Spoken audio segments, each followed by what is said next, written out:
everyone, and welcome back.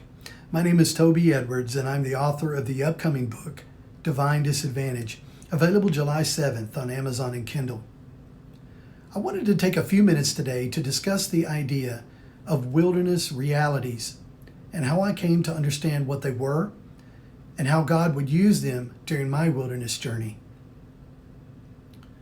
So in a nutshell, a wilderness reality is a restraint that God uses to maximize our focus on eternal things in the midst of our temporal existence.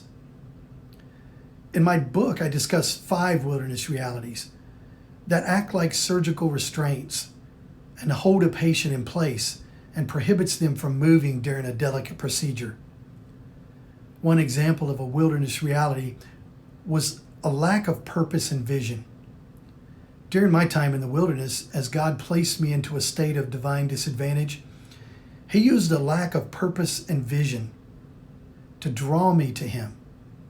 I would seek Him and cry out to Him, in fact, begging Him to release me into my purpose, because I believed if I had a purpose, it would remove the dull, throbbing ache associated with the wilderness experience itself.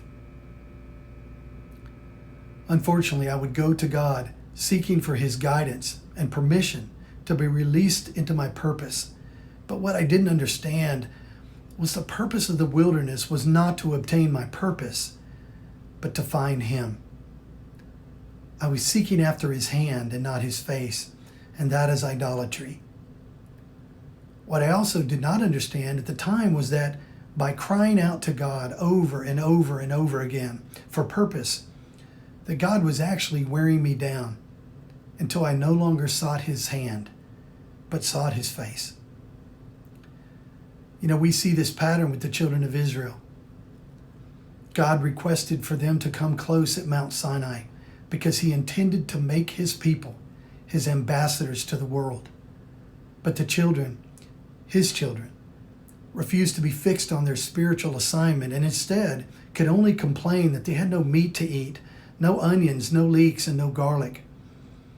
It's so sad to read that account, knowing that God desired to bestow a stunningly beautiful spiritual inheritance upon His people.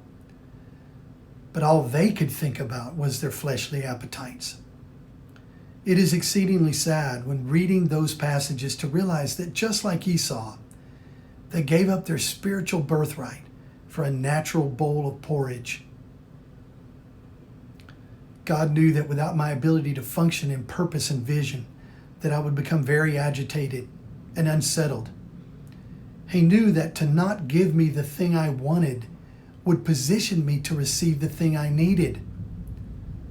Isn't God miraculous? It was just as easy for God to give the children of Israel meat and leeks and onions and garlic instead of manna. But only manna would train their senses away from the natural to embrace the spiritual. That's the essence of a wilderness reality. Well, thank you for listening to this video, and I look forward to presenting more videos before the launch of my new book, Divine Disadvantage, on July 7th. Thank you for listening, and I'll see you soon.